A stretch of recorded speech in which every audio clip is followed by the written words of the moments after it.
जगतसिंहपुर जिला तीर्तोल निर्वाचन मंडली कृष्णानंदपुर ग्राम आज देखा मिली एक अभावन घटना।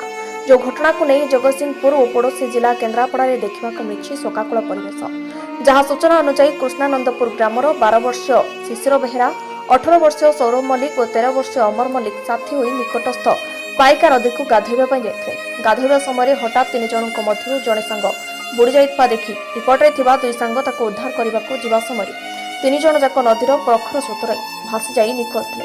नदी निकटरे थिबा तुठरे लोके यह देखि चित्कार करथिले। फल नदी कूल लोकों भीड़ जमीवा सहित किछि युवक नदी में खोजाखोजी करथिले। खबर पाई अग्निशम बाहिनी और ओड्राफ टीम पहुंची बहु खोजाखोजी पर 12 वर्षीय शिशुर बेहेरांकर संधान पाइथिले। तांका अवस्था गुरुतर थिबारु तांको निकटस्थ रघुनाथपुर स्वास्थ्य केन्द्र को नियाଯାଇଥିଲା। एहार किछि समय परे आउ जने पिलार सलील मृतदेह उद्धार करथिले सुधा अन्य जनकर कौनसी संधान मिल पारि नथिला।